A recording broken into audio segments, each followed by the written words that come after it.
Good evening, my name's Bonnie Jenkins and I'm here with a news update at 6 p.m. There's been an outbreak of hepatitis here in Portswood, Southampton. That is some serious news.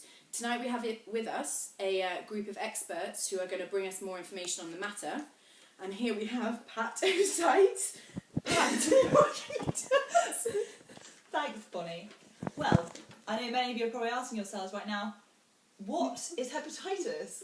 And that is a really good question. In fact, we have a question here from @HepASufferer on Twitter who said, I actually have been diagnosed with hepatitis, but I'm unsure what it is. Could you please explain?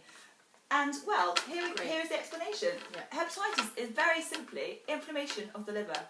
There's actually a few ways that you can get hepatitis. There's the alcohol route. There is also the autoimmune disease. But the most common, the most widely known around the world, is the viral hepatitis. And there are many different kinds of viral hepatitis. And these include hepatitis A, B, C, D, and E. So, we also have another question here on Twitter again from @WhoNeedsALiver.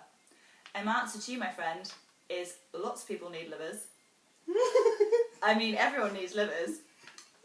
And your question was, who is at risk of hepatitis? And thanks Who Needs a Liver, that's really great to clear that up, Pat.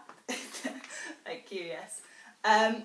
Well, the answer is quite a few people are at risk of hepatitis. Now, there's different types. Hep A and Hep E are actually fecal to oral transmission, commonly known as turd to tongue. And these are most at risk with poor sanitation. So, especially abroad, where there's not good, clean tap water, drinking water, where there's not as good waste disposal. People are obviously at risk there. Also intravenous drug users, people who live in overcrowded areas, and babies born to infected mothers are particularly at risk. Hepatitis B and D and C are bloodborne, so spread through the blood. They are particularly involved with things like spread from blood products. So if you have a blood transfusion and the blood is infected, people who, again, use intravenous drugs, people's sexual contacts or have multiple partners, healthcare workers, prison workers, and again, babies born to carriers and families. So, if you feel like you're in that category, particularly at risk, go and get checked out. Back to you, Bonnie. That was really great, Pat, thank you. I hope that's cleared up a lot of information there for those, especially those who have tweeted in information. Keep tweeting if you need any more information. So next... Sorry, Pat. Next we have the prevalence report with Steve Atteria. Over to you, Steve. Thank you, Bonnie. I'm Stay Atteria, and I'm going to talk about prevalence of hepatitis in the world, using my rather trendy map here. Right, hepatitis A, globally there are 1.4 million cases every year. It's highly endemic in Africa, South and Central America, and the Middle and the Far East. Now, people from low endemic countries, for example those more developed like in Western Europe and the USA, are more susceptible to the disease because they do not have the antibodies ready in their bodies. Now, hepatitis B, over 600,000 people die every year as a result of hepatitis B. It's mostly found with a chronic infection rate of 5 to 10% in sub-Saharan Africa and Eastern Asia. This infection rate drops as low as 1% in Western Europe and North America. Hep C affects 3 to 4 million people every year, with some countries having a chronic infection rate as high as 5%. In England, this is a very, very low prevalence of 0.4%. Hepatitis D, found in the Mediterranean, the Middle East, East and Central Africa, South America, and the South Pacific, affects quite a large number of the populations. However, it does not affect East Asia. Hepatitis E affects 20 million people per year.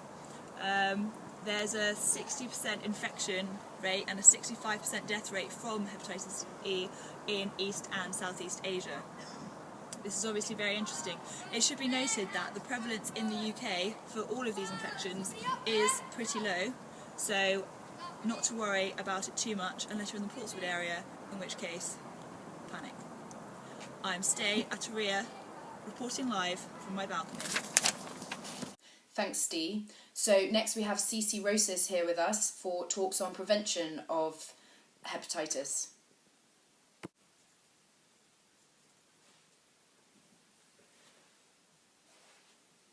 Oh, hi. I'm Cece Rosas here with a special report on control measures and prevention for hepatitis.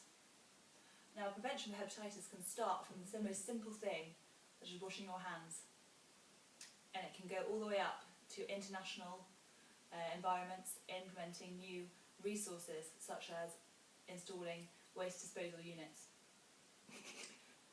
There are also many things in between that, like using blood screening, not reusing needles, and making sure that you have protection when having sex. There are even things nowadays, like with hepatitis A, that has a very effective vaccination. Hepatitis B has the same thing. Education is also important, so you can recognise your symptoms and have knowledge about the disease that you have possibly caught of someone else. Now, with all that in mind, you must carry on with these safer measures, and you must make sure that you get vaccinated, don't do drugs, and have safer sex. And with that, it will be prevention 1, hepatitis 0. Back to you, Bonnie.